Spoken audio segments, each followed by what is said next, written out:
اس channel کو subscribe کریں، like کریں اور اپنے پیاروں کے ساتھ شیئر کریں، اور کمنٹ سے ضرور آگاہ کریں کہ آپ کیا سننا، جاننا اور سیکھنا چاہتے ہیں۔ دعا کے ساتھ شروع کرتے ہیں۔ نحمدہ ونصلی علی رسولہ الکریم، اما بعد، فاعوذ باللہ من الشیطان الرجیم، بسم اللہ الرحمن الرحیم۔ رب اشرح لی صدری ویسر لی امری واحلل عقدۃ من لسانی یفقہوا قولی، رب زدنی علما، اللہم فقہنا فی الدین، اللہم انی اسألک علما نافعا ورزقا طیبا وعملا متقبلا، اللہم انفعنا بما علمتنا وعلمنا ما ينفعنا وزدنا علما، اللہم انی اعوذ بک من علم لا ينفع ومن قلب لا يخشع ومن نفس لا تشبع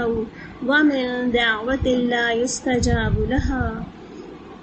اللهم أنت جعل القرآن الكريم ربيع قلوبنا ونور صدورنا وجلاء إحزاننا وذهاب همومنا وغمومنا۔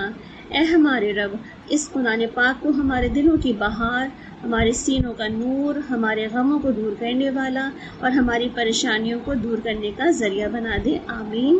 اللہم انی اسألک لذۃ النظر علی وجہک والشوق الی لقائک، اللہم ہم آپ سے سوال کرتے ہیں کہ آپ کی ملاقات کا شوق رکھتے ہیں اور آپ سے ملاقات چاہتے ہیں۔ انشاءاللہ اللہ تعالی ہم سب کو اپنی ملاقات کا شرف بخشے۔ اور آج ہم نے بہت ساری دعائیں اس لیے کی ہیں تاکہ آج اللہ تعالیٰ ہمارے لیے خاص اپنی مدد کرے، اور اللہم بارک لنا فی اوقاتنا، ہمارے وقت میں برکت دے۔ اللہم ایدنا بروح القدس، اللہ تعالیٰ ہمیں روح القدس کے ذریعے آج اپنی مدد فرمائے تاکہ جو آج ہم مضمون بات کرنے جا رہے ہیں ہمارا بات کرنا آسان ہو، اس کو سمجھنا، اس کو سمجھانا آسان ہو۔ چلیں جی، ہم کل کی آیات پہ تھوڑی سی پہلے بات کریں گے، کیونکہ کل کی آیات جو ہے وہ ان آیات سے اٹیچڈ ہے، تو تھوڑا سا ہم کل کی آیت پہ بات کریں گے اور کل کی آیات سے پھر ہم آج کی آیت پر آئیں گے، مطلب آیت نمبر 29 پہ ہم پہلے تھوڑی سی بات کریں گے، کیونکہ اس کو ریلیٹ کرنا ہے اور اس آیت کے ساتھ ہی اس کو اٹھانا ہے انشاءاللہ، ٹھیک ہے۔ اس آیت پہ بات کرنے سے پہلے میں آپ کو چاہوں گی کہ ایک آیت آپ اور کھولیں جو کہ آیت ہو سورہ المزمل کی، اور سورہ المزمل کی آیت نمبر 19، ٹھیک ہے۔ سورہ المزمل کی آپ کے ہاتھوں میں مصحف ہے، آیت نمبر 19 کھولیں سورہ المزمل کی۔ یہاں پر اللہ سبحانہ وتعالیٰ کہہ رہے ہیں ان ھذہ تذکرہ،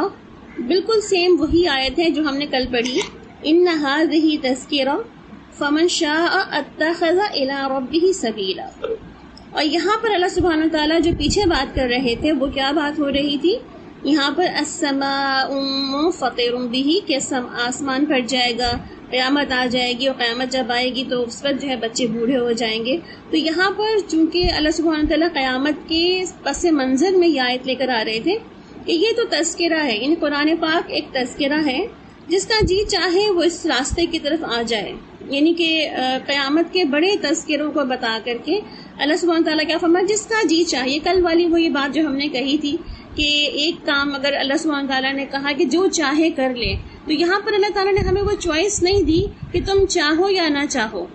بلکہ یہاں پہ اللہ تعالیٰ چاہتے کیا ہیں، جیسے ہم نے کل ایک مثال سے بات کی تھی کہ جب ایک خاتون کھانا پکا لیتی ہیں اور کہتی ہیں جس کا جی چاہے کھا لے، تو اس کا مطلب کیا ہوتا ہے کہ سب ہی کھائیں، اس کا مطلب یہی ہوتا ہے نا کہ میں نے سب کے لیے پکایا تو سب ہی کھائیں، ہم اگر اپنی اپنی ٹائمنگز کے لحاظ سے اٹھائیں اور کھا لیں۔ تو یہاں پر اللہ سبحانہ تعالیٰ بھی جو ہے ہمن اس آیت میں کیا بات کریں کہ اللہ نے تو قرآن کی ان آیتوں کو کھول کر بیان کر دیا ہے،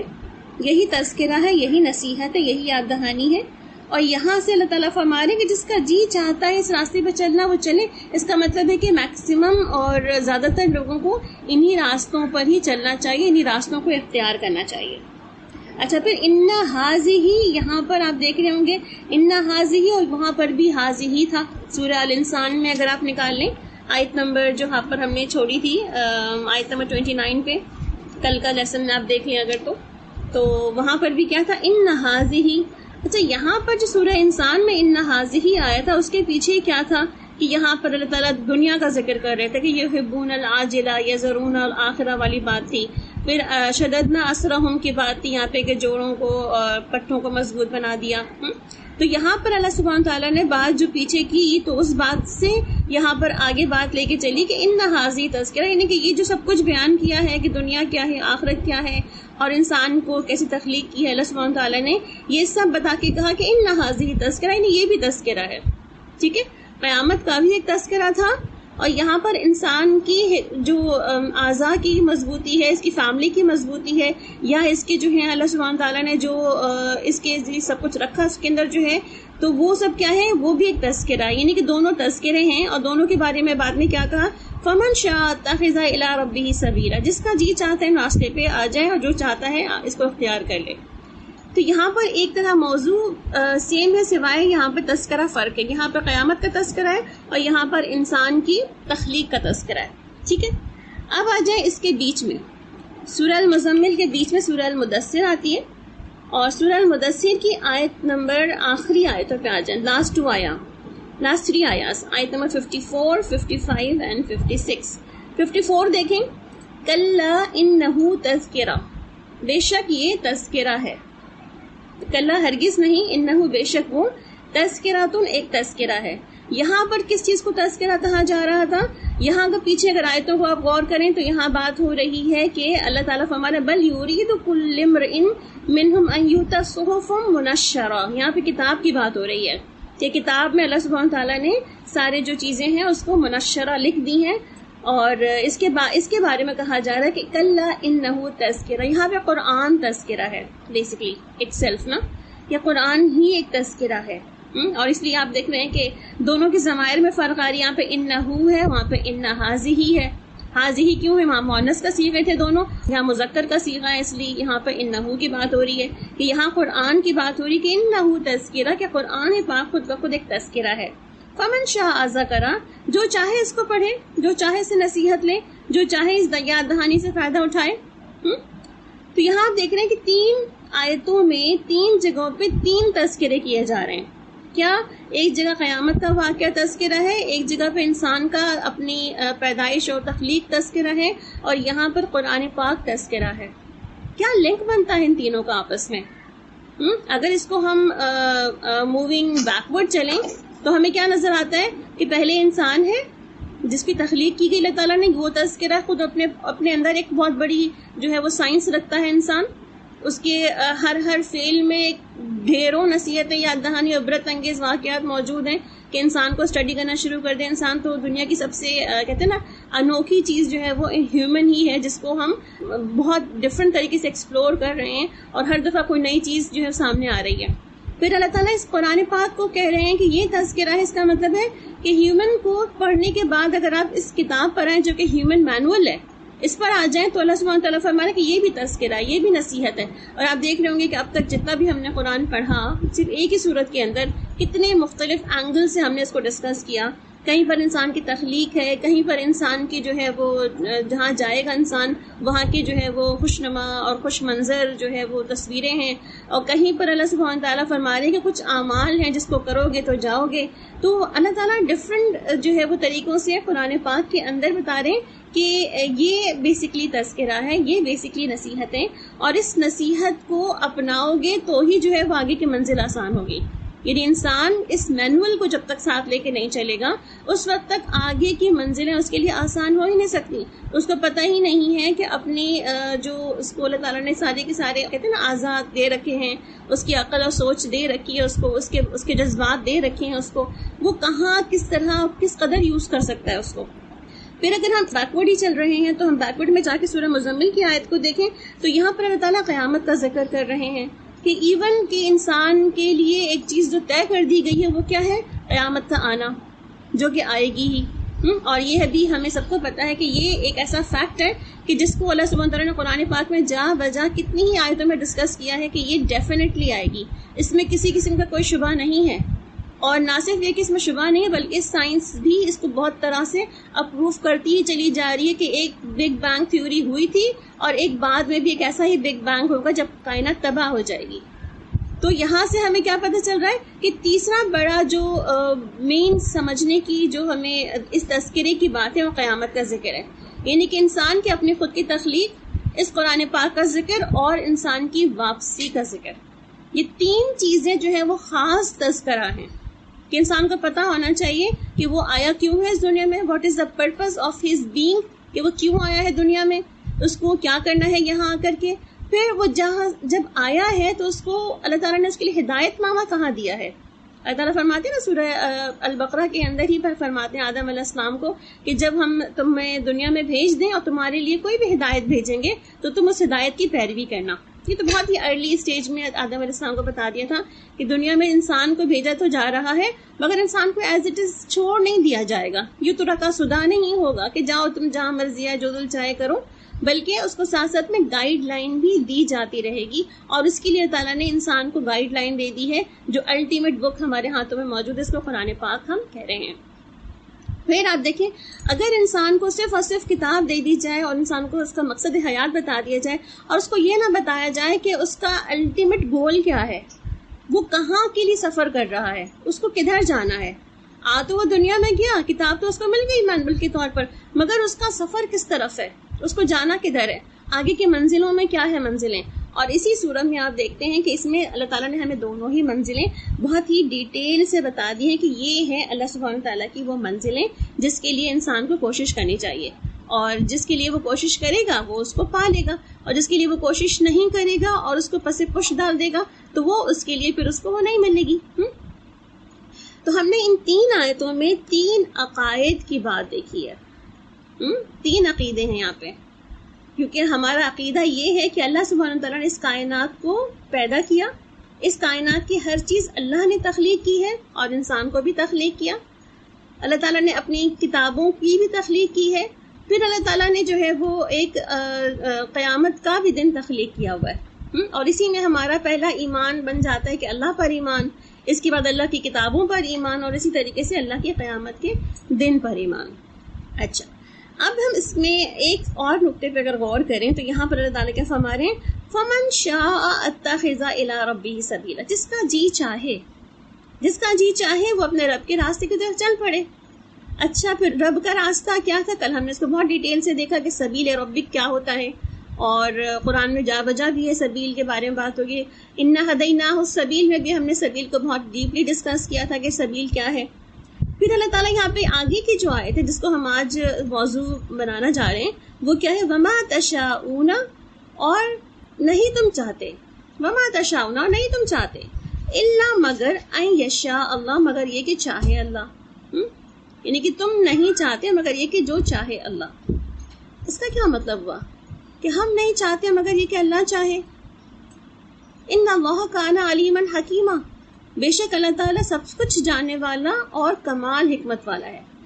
وما تشاؤون الا ان یشاء اللہ, یہاں پہ اللہ کی رضا, اللہ کی رضامندی یا اللہ کی مشیت الہی کی بات ہو رہی ہے کہ اللہ کی مشیت کیا ہے یہاں پہ, کہ جو تم نہیں چاہتے, نہیں کہ تمہیں سمجھ بھی نہیں آتی کہ تم چاہ بھی رہے ہو وہ یا کہ نہیں چاہ رہے, مگر اللہ نے آلریڈی وہ چاہت رکھ دی ہے اس چیز کے اندر. اس کو آپ بالکل اس ایک جملہ جو ہم عموماً بہت ساری جگہ پہ شعر کے طور پر لکھا ہوا پڑھتے ہیں کہ وہ جو نا حدیث قدسی جس کو کہی جاتی ہے کہ ایک تمہاری چاہت ہے اور ایک اللہ کی چاہت ہے, ہوگا وہی جو اللہ کی چاہت ہے. تم جتنی بھی ایفرٹ لگا لو, جتنی بھی کوشش کر لو, مگر الٹیمیٹلی جو رزلٹ ہوتا ہے وہ اللہ کی چاہت کے مطابق ہوتا ہے. اسی چاہت کے بارے میں جس کے بارے میں یہاں بات ہو رہی ہے, تو اللہ سبحانہ تعالیٰ نے جہاں بات کی کہ اللہ چاہتا ہے تو جو ہوتا ہے, یعنی کہ انسان جو بھی چاہے وہ کچھ کر نہیں سکتا, مگر جو اللہ چاہتا ہے وہ ہوتا ہے.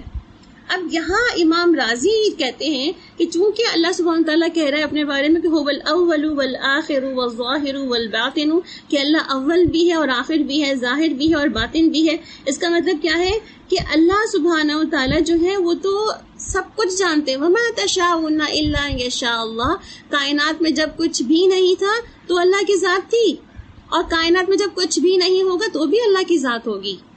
اسی طرح آپ دیکھیں کہ انسان کی پیدائش سے پہلے ہزاروں سال پہلے انسان کی دنیا میں آنے کا بھی ایک مدہ طے کر دیا گیا تھا کہ دو تو ہوگا ہی. امام راضی اس کے بارے میں کہتے ہیں کہ جان لیں یہ سارے لوگ کہ یہاں اس آیت کے اندر نظریہ جبر اور قدر کی نشاندہی ہو رہی ہے. کہ یہاں پر اللہ تعالیٰ فرما رہے ہیں کہ تم کچھ کرو یا نہ کرو، یا کچھ کر کے بھی تم جو ہے وہ نہ اچیو کرو، تو یہاں پر بتایا جا رہا ہے کہ اللہ کی ہی چاہت کے ساتھ سب کچھ ہوتا ہے. تو یہاں سے بہت ساری نا بحث اسٹارٹ ہو جاتی ہے. کچھ لوگ کہتے ہیں کہ اس کا مطلب ہے کہ یہاں پہ اللہ جبر کا قائل ہے کہ چاہے انسان کچھ کرے یا نہ کرے، کچھ چاہے نہ چاہے، جو اللہ چاہے گا وہی ہوگا. اور اس سے جو ہے وہ بہت سے لوگوں نے ایک اور نظریہ بھی لے لیا کہ اس کا مطلب ہے کہ انسان تو صرف محض انسان ہی ہے، اس کی کوئی رائٹس نہیں ہے، اس کو کوئی اختیار نہیں ہے، وہ کچھ خود نہیں کر سکتا، اللہ نے جو اس کے لیے لکھ دیا ہے وہی اس کے لیے ہو جائے گا. پھر اسی طرح اسی میں ایک اور نظریہ بھی پیدا ہو گیا قدر کا، جس میں کہا گیا کہ جی نہیں، اللہ نے تقدیر اللہ کو پہلے سے پتہ تھی، اس نے آلریڈی اس کو لکھا ہوا تھا، اور لکھنے کے بعد چونکہ وہ اللہ کے علم میں تھا، اللہ کو پہلے سے پتا تھا کہ یہ بندہ جو ہے وہ الٹیمیٹلی کہاں جائے گا اور یہ کیا کرے گا دنیا کے اندر. تو اب دیکھیں یہاں بیسکلی کیا ہے کہ اللہ کی چونکہ یہ پوری کائنات اس کے قبضہ قدرت میں ہے، یہ پوری کی پوری کائنات اللہ تعالیٰ کی قبضہ قدرت میں ہے، اور اسی وجہ سے ہم دیکھتے ہیں کہ کائنات کا پورا نظام بھی اسی کے ہاتھ میں ہے، اور اس کی مرضی کے بغیر کچھ نہیں ہوتا. یعنی وہ نہ چاہے تو سورج نہ نکلے تو وہ نہیں نکلے گا، اور ایک دن ایسا ہوگا کہ جب اللہ تعالیٰ کہے گا سورج کو واپس لوٹ جاؤ جہاں سے آئے تھے، واپس لوٹ جائے گا سورج وہیں پہ. اسی طرح آپ دیکھیں کہ یہ جو چاند نکلتا ہے یہ منزلیں طے کرتا ہے اپنی، اللہ تعالیٰ اس کو روک دیں تو یہ بھی اپنی منزلیں طے نہ کرے. اور وہی دن ہوگا نا، یہ جس دن کے بارے میں کہا جاتا ہے کہ جس دن قیامت آ جائے گی، جب سورج جو ہے اپنی جو راہ ہے بدل لے گا، الٹ لے گا، اور وہی دن جو ہے وہ قیامت کی ایک طرح کا آغاز کا دن ہوگا. تو اللہ سبحانہ تعالیٰ یہاں پہ کیا فرما رہے ہیں کہ اللہ تعالیٰ کی کسی بھی کوئی جو فعل ہے اللہ کا، جو اللہ تعالیٰ کرتا ہے، اللہ کی جو مشیت ہے اور جو ہمارا ارادہ اور اختیار ہے، یہ دونوں فرق نظر آتے ہیں. یعنی کہ اللہ کی مشیت اس پوری کائنات میں چھائی ہوئی ہے، اس کا ارادہ اور فعل پوری اس کائنات میں نظر آتا ہے کہ اللہ سبحانہ تعالیٰ کیا کر رہے ہیں، کیا کرنا چاہتے ہیں. اللہ تعالیٰ کی اس کی علم میں پہلے کیا ہے، اس کے علم میں ہے کہ بعد میں کیا ہوگا، یہ سب کا سب اللہ تعالیٰ کی مشیت میں موجود ہے. مگر ہمارے ارادہ اختیار میں کیا ہے کہ ہمیں جتنا کچھ سمجھ آتا ہے، یعنی کہ اللہ سبحانہ تعالیٰ نے انسان کو ایک ارادہ اور ایک اختیار بھی دیا ہے. بظاہر اس پہ اگر ہم بہت ہی علماء کی بحث دیکھیں، اتنے اسکالرس کی بحث دیکھیں، تو اس پہ تو وہ یہی کہتے ہیں کہ یہ محض ارادہ ہے، محض اختیار ہے، یہ بھرپور اختیار اور بھرپور ارادہ بھی نہیں ہے. یعنی انسان جس کے پاس اللہ تعالیٰ نے اس کو اشرف المخلوق بنایا ہے، اشرف المخلوق بنانے کے باوجود بھی انسان 100% اپنے پاس جو ہے وہ اتنا ارادہ اور اختیار نہیں رکھتا کہ جو چاہے وہ کرے. یعنی کہ بہت سی چیزیں انسان چاہ کے بھی نہیں کر پاتا، اور جو چیزیں کر رہا ہوتا ہے وہ بعض وقت نہیں چاہتا کہ وہ کرے، مگر وہ چیزیں ہو رہی ہوتی ہیں اس سے. تو اب دیکھیں ایک چیز ہوتی ہے انسان کا ارادہ یا خواہش. ابھی دیکھیں ہم نے ارادہ کیا کہ ہم اس کلاس میں آ کے بیٹھیں اور ہم کچھ اللہ کا ذکر سنیں، دس از آور ول، یہ ہم نے ارادہ کیا، ٹھیک ہے. اب یہ کیا ایک اور چیز کیا ہوتی ہے، اذن ربی، اللہ کا اذن.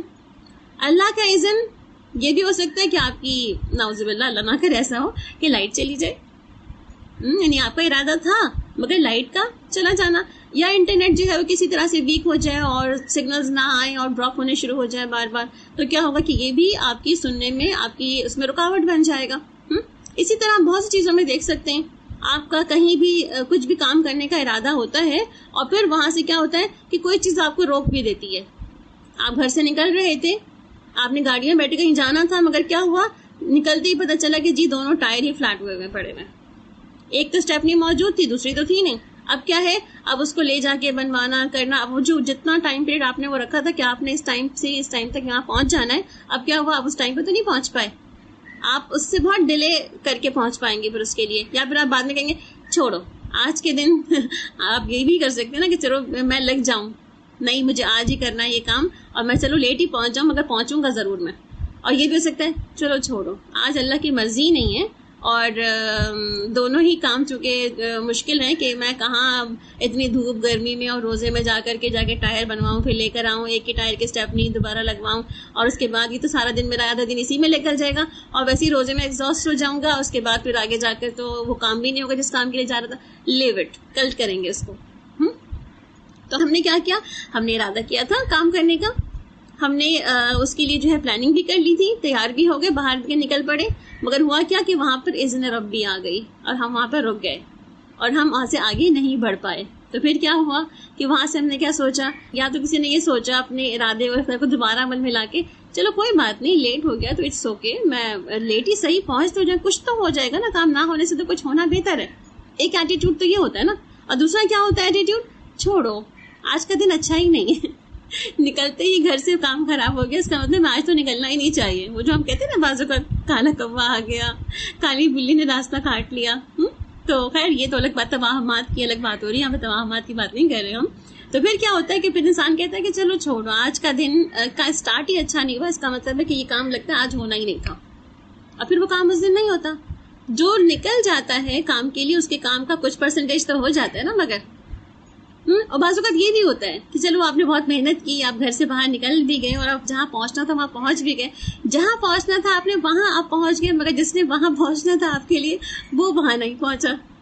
پھر کیا ہوا, آپ نے ساری ایفرٹ بھی کر لی, ساری محنت بھی کر لی, سب کچھ کر لیا, جب وہاں پہنچے تو آپ نے دیکھا جس بندے نے آپ سے آپ کے ملنا تھا, جس سے آپ کو کام تھا, جس سے آپ کی بہت امپورٹنٹ میٹنگ تھی, وہ بندہ جو ہے وہ نہیں آیا. اس کے بھی کچھ ریزنز رہے ہوں گے جس کی وجہ سے وہ نہیں آیا. اب آپ کیا کہتے ہیں, اوہو آنا ہی بیکار ہوا,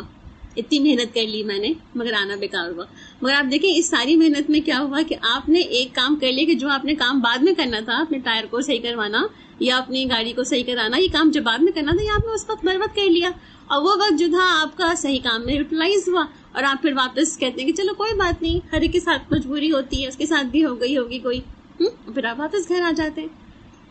آپ کے ارادہ اور آپ کے اختیار کے ساتھ اللہ کا اذن ربی شامل ہے.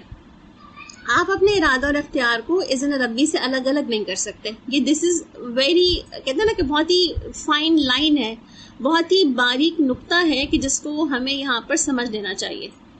بعض اوقات ہم کیا کر رہے ہوتے ہیں اپنے سارے ارادے کی, جیسے کہ ابھی میں نے بات کی اس شخص کی دوسرے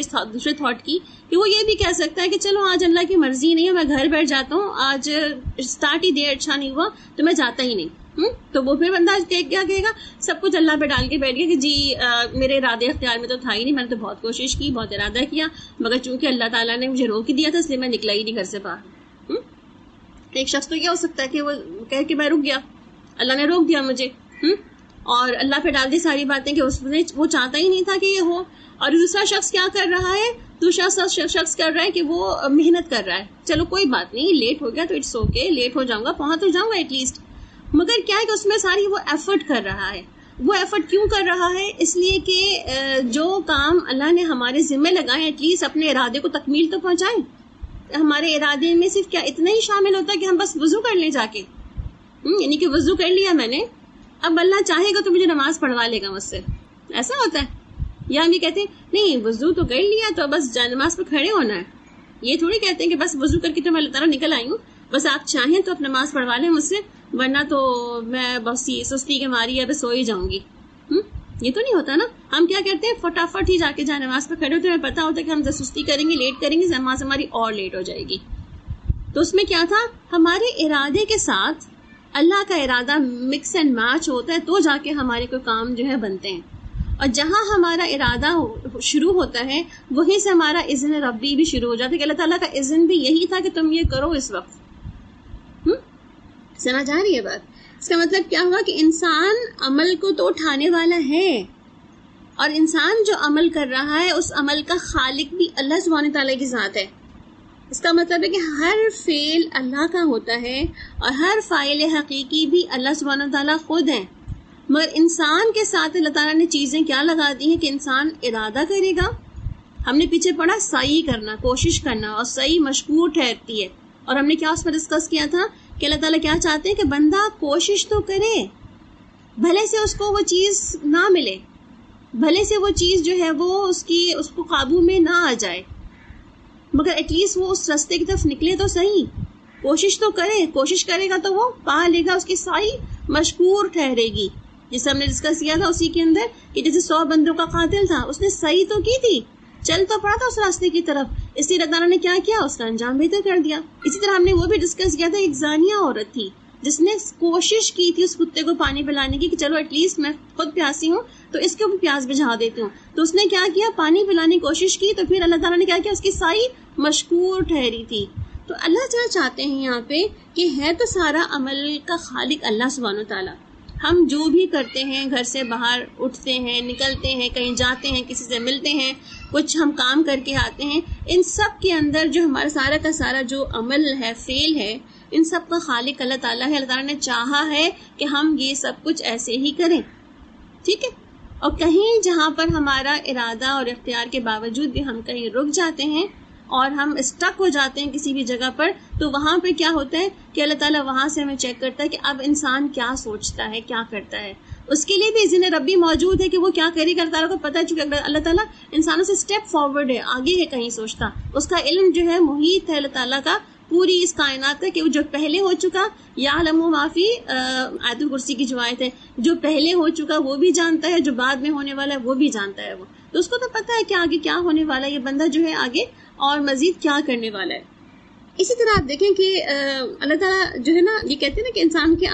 تمام اعمال کا خالق، سارے افعال کا خالق اللہ سبحانہ تعالیٰ ہے. فاعل حقیقی جو ہے وہ اللہ سبحانہ تعالیٰ کی ذات ہے.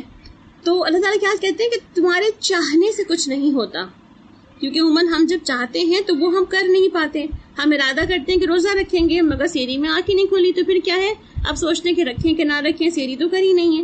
پھر تہجد پڑھنے کا ارادہ کر لیتے ہیں، ہم کہ ارادہ کرتے ہیں کہ ہاں بھی کر لیں گے، مگر آپ دیکھیں اللہ سبحانہ تعالیٰ ہمارے لیے کتنا کہتے ہیں نا کہ اس کی ہماری سے صحیح کوشش دیکھتا ہے. ہم نے الارم لگایا تھا، ہم نے کسی کو وہ اٹھانے کے لیے کہہ دیا تھا، ہم نے کوشش کی تھی اٹھنے کے لیے، ہم نے کوشش کی تھی کہ ہم تہجد پڑھ لیں گے، مگر ہم چونکہ اٹھ نہیں پائے، تو وہ کیا ہے کہ ہمارے اس پورے ارادے اور پوری ہماری ایفرٹ سعی کے اوپر بھی ہمارے لیے کچھ پرسنٹیج آف ہمارے لیے عمل پہ انعام رکھ دیتا ہے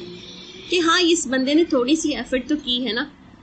کہتے ہیں نا کہ وہ جو کسی نیکی کا کام ہم کرنے کے لیے جاتے ہیں تو اللہ تعالیٰ ہماری نیکی کے لیے 1 تو لکھ دیتا ہے نا، 1 تو ڈال دیتا ہے اس کے ساتھ ہی. آج اگر ہم اس کو کر لیتے ہیں تو اس میں وہ 0 ایڈ کر دیتا ہے، یعنی کہ 10 ہو جاتا ہے، 1:2 ہو جاتا ہے، 1:10 ہو جاتا ہے. اور اگر ہم اس کو ہم نہیں کر پاتے ارادہ اور اختیار کے باوجود بھی، ایٹ لیسٹ وہ 1 تو رہتا ہی ہے نا. کیونکہ اللہ تعالیٰ کیا دیکھتا ہے، بندہ کوشش کتنی کر رہا ہے، بندہ چاہتا کیا ہے، اس کی چاہت کتنی ہے. اسی طرح آپ دیکھیں جہاں ہم نیکیاں کرنے کے بارے میں سوچتے ہیں اور چاہتے ہیں کچھ نہ کچھ، اسی طرح برائیوں سے نکلنے کے لیے بھی ہماری چاہت ہوتی ہے. وہ کہتے ہیں نا بعض اوقات ہم کہ کوئی فلاں شخص جو ہے وہ جو توبہ کرتا ہے تو اس کی توبۃ الکذابین ہوتی ہے، وہ توبہ کرتا رہتا ہے مگر وہ توبہ چاہتا نہیں ہے. اور ایک وہ شخص ہوتا ہے جو کہ انتہائی دل سے توبہ کرتا ہے اور اس کی توبہ جو ہے وہ توبۃ الصادقین ہوتی ہے، کہ وہ سچوں کی توبہ ہوتی ہے، جو توبۃ النصوحہ بن جاتی ہے. اور اس کی بالکل مثال اگر آپ کے سامنے میں پیش کروں کہ جیسے کہ ایک خاتون تھی نا نبی کریم صلی اللہ علیہ وسلم کے زمانے میں، وہ عورت جو تھی وہ اس سے ایک زنا کا فعل ہو گیا تھا، مگر اس کو اتنی اپنی اس فعل کی جو کہتے ہیں نا قباحت اور اس فعل کے اوپر جو نفرت تھی، اس بنا پر وہ چھپا نہیں پائی اپنے اس فعل کو، جبکہ کسی نے دیکھا نہیں، کسی نے گواہی نہیں دی، کسی نے پوچھا نہیں اس سے کہ تم نے یہ کیا تھا کہ نہیں کیا تھا، کوئی جانتا نہیں تھا اس بارے میں. مگر اس کو خود اتنی زیادہ اندر سے اس کے اندر اس فعل کی جو کہتے ہیں قباحت، اس فعل کی جو ہے وہ ایک کہتے ہیں غلاظت محسوس ہو رہی تھی کہ وہ اپنے آپ کو روک نہیں پائی اور نبی کریم صلی اللہ علیہ وسلم کے پاس پہنچ گئی اور کہنے لگی یا رسول اللہ صلی اللہ علیہ وسلم مجھ سے زنا ہو گیا ہے. آپ وسلم نے بات سنی نہیں، منہ پھیر لیا. وہ پھر اس نے دوبارہ کہا آپ وسلم مجھ سے زنا ہو گیا ہے. آپ وسلم نے پھر اس کی بات جو ہے کہا کہ تمہارے لیے کوئی گواہ تو نہیں ہے، کوئی کچھ کہہ تو نہیں رہا، تو جا کے اللہ سے توبہ کرو، اللہ سے معافی مانگو. وہ کہتی ہے کہ نہیں مجھ سے گناہ ہو گیا ہے، مجھے اس کی سزا چاہیے، مجھے سزا دیں. مطلب مجھے جو ہے آپ کو پتا نا کہ شادی شدہ عورت اگر زنا کرتی تو اس کی سزا کیا ہے، رجم کرنا، اسٹوننگ ٹو ڈیتھ. تو وہ کیا چاہ رہی ہے، وہ اس وقت اپنی سوچیں کچھ کوئی انسان اپنے لیے کوئی اتنی بڑی سزا سوچ سکتا ہے؟ یہ وہی سوچ سکتا ہے نا کہ جس کے اندر کوئی خیر ہو اور وہ اپنے لیے اس خیر کو چاہتا ہو کہ جو سزا پا کے ملنے والی ہے. یعنی سزا میں تو شر ہے، مگر وہ سزا اس کے لیے خیر کب بن جائے گی، جب وہ سزا پا کے اپنے آپ کو پاکیزہ کر لے گی. یہی وہ خیر و شر کی جو ہے ہماری ڈسکشن کر رہے ہیں. تو وہ عورت جو تھی وہ آپ صلی اللہ علیہ وسلم نے اس کو کہا کہ تم جا کے اللہ سے معافی مانگ لو, کسی شخص نے تمہارا فیل دیکھا نہیں, کسی نے کوئی شکایت کی نہیں, کسی نے کوئی ڈسکشن کی نہیں, تو تم کیوں اپنے لوگوں کے سامنے آ کے خود اپنے فیل کو سامنے لے کر آ رہی ہو. تو مطلب بظاہر جو بات کہنے کی تھی اتنی ڈیٹیل سے تو نہیں, یہی بات تھی جو کہی جا رہی تھی. تو اس عورت نے مگر کہا کہ نہیں, مجھے اپنے اس کیے کی سزا چاہیے, پانی ہے مجھے. تو آپ صلی اللہ علیہ وسلم نے جب اس سے مزید اس سے بات کی تو اس کو وہ یہ بھی پتہ چلا کہ وہ عورت جو ہے پھر وہ پریگننٹ بھی ہے, مطلب اس کی وجہ سے حمل بھی ٹھہر چکا ہے اس کا. تو آپ صلی اللہ علیہ وسلم نے فرمایا کہ ٹھیک ہے جاؤ, جب حمل اتر جائے تو پھر آنا. تو وہ عورت جو تھی وہ پھر چلی گئی, کہتے ہیں وہ چلی گئی, مگر وہ 9 months کے بعد جب وہ بچہ ڈیلیور ہو گیا تو وہ پھر آ گئی اپنے بچے کو لے کر کے, اور پھر یہ درخواست کرنے لگی اللہ کے رسول صلی اللہ علیہ وسلم مجھے اپنے گناہ کی جو ہے وہ سزا دیں. آپ صلی اللہ علیہ وسلم نے فرمایا کہ ابھی بچہ بہت چھوٹا ہے, ابھی تمہارا یہ دودھ پیے گا, مطلب ابھی تو اس کی دودھ پینے کی عمر ہے, تم ایسے کیسے بچے کو نہیں. آپ دیکھیں اس بچے کا تو کوئی قصور نہیں نا دنیا میں آنے والے بچے کا, چاہے وہ بچہ گناہ سے آیا یا زنا سے آیا یا کوئی زبردستی کسی نے کی کسی کے ساتھ آیا, جیسے بھی آیا بچے کا تو دنیا میں آنے والے کا کوئی قصور نہیں کہ وہ کیوں آیا. تو اس کا تو حق بنتا ہے نا, اس کو جو چیزیں اس کے حقوق میں اس کو ملنی چاہیے. آپ نے فرمایا کہ یہ بچے کا حق ہے, اس کو تو دینا پڑے گا. تو پھر وہ اس سے کہا تم جاؤ اس کو جو ہے وہ جب اپنے مدت رضاعت پوری کرو. وہ مدت رضاعت پوری کی اس عورت نے. 2 سال کے بعد وہ دوبارہ آپ صلی اللہ علیہ وسلم کے پاس آ کے کھڑی ہو گئی, اس بچے کے ہاتھ میں روٹی پکڑا کر لے کر آ گئی کہ یہ روٹی کھا رہا ہے, یعنی کچھ کھانے والا بن گیا, اس کو میری دودھ کی ضرورت نہیں ہے. اب وہ پھر آ گئی. آپ خود سوچیں ایک عورت جو ہے کتنا کنسسٹنٹلی اپنے آپ کو اس گناہ کے ساتھ جو ہے وہ کہتے ہیں نا ایموشنلی اٹیچ ہے کہ میں نے گندگی کر لی ہے, گناہ کر لیا ہے, مجھے اس سے باہر نکلنا ہے, اپنے آپ کو پیوریفائی کرنا ہے. پیوریفیکیشن کی ضروری ہے کہ میں سزا سے گزروں جو مجھے پاکیزہ کر دے گی. اس کو پتا تھا, کہتے ہیں بعض اوقات انسان کی جو ہے نا نفس یا سول پاکیزہ ہوتی ہے, اور کچھ گندگی یا کچھ گناہ اس سے جو ہے وہ انسان چونکہ ایک کمزور نفس بھی ہے, اس کی کمزوری کی بنا پر کہیں اگر ایسا کچھ ہو بھی جاتا ہے تو انسان اندر سے کیا چاہ رہا ہوتا ہے کہ مجھے اس گندگی سے باہر نکلنا ہے, کیونکہ اس گناہ کا وہ عادی نہیں ہے, وہ اس گناہ کا جو ہے وہ اس کے اندر کوئی کہتے ہیں نا گناہ کی جگہ نہیں ہے اس کی سول کے اندر کہیں پہ بھی, تو وہ اس سے باہر نکلنے کے لیے بے چین ہے. تو وہ عورت کیا کہہ رہی ہے نبی پاک صلی اللہ علیہ وسلم کو کہ اب مجھے فائنلی اب آپ سزا دیں, کیونکہ یہ بچہ بھی ڈیلیور ہو گیا, بچہ اب روٹی بھی کھا رہا ہے, اب میرے سارے کام ہو گئے, مطلب اب کوئی عذر نہیں ہے اس بنا پر کہ مجھے سزا نہ دی جائے. کہتے ہیں تب نبی کریم صلی اللہ علیہ وسلم نے پھر اس کے اوپر جو ہے باقاعدہ حد جاری کروائی تھی. اس کو جب اسٹوننگ ٹو ڈیتھ اس کی جو سزا طے کر دی گئی اس کی ہو رہی تھی, تو صحابہ کرام نے اس وقت یہ کہا کہ اللہ تعالیٰ نے اس عورت کا عیب ڈھک دیا تھا, اس عورت کو کیا ضرورت تھی کہ اپنے عیب کو سامنے لے کر آئی, اس کو کیا ضرورت تھی کہ اپنی جو ہے وہ اس طرح اپنے گناہ کا اعتراف کرتی سب کے سامنے. اور دیکھو آج کتنی جو ہے وہ سب کے سامنے اس کی ایک طرح سے عزت خراب ہو رہی ہے نا, کہ بدنام ہو گئی کہ ایک عورت کے اس نے یہ گناہ کا کام کیا تھا اور اس طرح سے سب کچھ ہوا. نبی پاک صلی اللہ علیہ وسلم کو جب یہ صحابہ کرام کی اس گفتگو کا پتہ چلا کہ لوگ اس قسم کی باتیں کر رہے ہیں اس عورت کے متعلق, آپ صلی اللہ علیہ وسلم نے فرمایا کہ جیسی توبہ اس عورت نے کی تھی, اگر ایسی توبہ جو ہے مدینے میں بانٹ دی جائے سب کے اوپر تو کافی ہو جائے گی, مطلب جس طرح کی وہ توبہ تھی. تو اب دیکھیں بعض اوقات ہماری اپنا ارادہ اور اختیار کچھ ہوتا ہے, اور اللہ کی رضا اور اللہ کی مشیت کچھ ہوتی ہے. اللہ کی رضا و مشیت کیا تھی کہ نہیں اس کو فوری طور پر اسٹوننگ ٹو ڈیتھ نہیں کر دیا گیا. کیوں؟ اس لیے کہ عورت پریگننٹ تھی, اس کا تو قصور تھا مگر اس آنے والے بچے کا تو قصور نہیں تھا. اس کو کیوں سزا دے دی جاتی اس وقت؟ اس لیے اس کو سزا نہیں دی گئی. پھر جب بچہ دنیا میں آ گیا تو پھر کہا کہ اس کا بھی حق دو. اب کہتے ہیں نا کہ جس کو اپنے رائٹس کے لیے جو ہے وہ پریشان تھی کہ مجھے جو ہے اس گناہ سے باہر نکلنا ہے, مجھے اپنی زندگی کو, آگے والی زندگی کو پاکیزہ کرنا ہے, کیونکہ وہی بات ہے نا, گناہ کی سزا جس کو مل گئی اس کی آگے کی زندگی تو پاکیزہ ہو گئی, وہ تو دنیا میں بھگت کے چلی گئی, اس کے لیے آخرت میں تو کوئی سزا اس طرح کی نہیں ملے گی اس کو اس بات پر. تو اب کیا ہے کہ وہ اس کو بچے کا بھی خیال تھا کہ نہیں اس کا بھی حق دینا ہے, کیونکہ دوسرے کا حق بھی دینے والی تھی وہ. تو آپ صلی اللہ علیہ وسلم نے فرمایا کہ اس نے ایسی توبہ کی ہے جو کہ اس پوری کہتے ہیں مدینے میں بانٹ دی جائے تو وہ کم پڑ جائے, یعنی کہ اس کی توبہ. تو بعض اوقات ہماری توبہ بیسیکلی کیسے ہوتی ہے, توبۃ النصوحہ ہوتی ہے. یہ ایسی توبۃ النصوحہ ہوتی ہے, جیسے ہم نے 100 بندوں کے قاتل کے بارے میں پڑھا کہ واقعی اس نے ارادہ کر لیا تھا کہ وہ اب نیک بن جائے گا, وہ اچھا انسان بن جائے گا, اس لیے اس نے نیکی کا راستہ اختیار کر لیا تھا, اسی لیے رحمت کے فرشتے اس کو لینے آئے تھے. تو ہوتا کیا ہے کہ انسان بعض اوقات برائی کرنے کا بھی ارادہ کرتا ہے اور بعض اوقات اس کو کرنے کا موقع نہیں ملتا. ارادہ کیا اس نے, کرنے کا اس کو موقع نہیں ملا. تو پھر کیا ہے، اس وقت بھی اللہ سبحانہ تعالیٰ جب اس کو کرنے کا موقع نہیں ملتا اس پہ بھی اس کو ایک اجر دے دیتے ہیں، کیونکہ اس نے کیا تو نہیں نا، اس پہ برا کرنا چاہا تھا مگر برا کیا تو نہیں اس نے۔ اور جب کر لیتا ہے گناہ تو اس کے بعد پھر اس گناہ کی جو ہے وہ جو بھی پکڑ جیسے ہوتی ہے، جیسے اگر کسی نے زنا کیا ہے تو اس پہ حد جاری ہوگی، شراب پی ہے تو حد جاری ہوگی، چوری کی ہے تو حد جاری ہوگی، اس طرح کچھ اور گناہ کیے ہیں اس کی بھی سزا ملے گی، چاہے وہ گناہ کبیرہ ہو یا صغیرہ ہو۔ تو بیسیکلی کیا ہے کہ اللہ سبحانہ تعالیٰ چونکہ غفور الرحیم ہے، اللہ تعالیٰ نے اپنے لیے کہا نا کہ اللہ تعالیٰ کی رحمت پوری کائنات میں چھائی ہوئی ہے، اللہ کی رحمت پوری کائنات میں موجود ہے، تو اللہ تعالیٰ کیا کہہ رہے ہیں کہ اس پوری کائنات میں جو رحمت ہے نا اسی کی وجہ سے وہ غفور ہے، کہ وہ لوگوں کو معاف کر دیتا ہے، بخش دیتا ہے، کہ ٹھیک ہے تم سے جو ہو گیا سو ہو گیا مگر نیکسٹ ٹائم دوبارہ نہیں کرنا۔ اب دیکھیں یہاں پر اگر ہم ارادہ کر لیتے ہیں کسی برائی کا اور کر نہیں پاتے تو پھر بھی ہمیں اجر ملتا رہتا ہے، تو اس کا مطلب ہے کہ نیت اور ارادہ جو ہے اسی کی وجہ سے ہمیں بعض اوقات جو ہے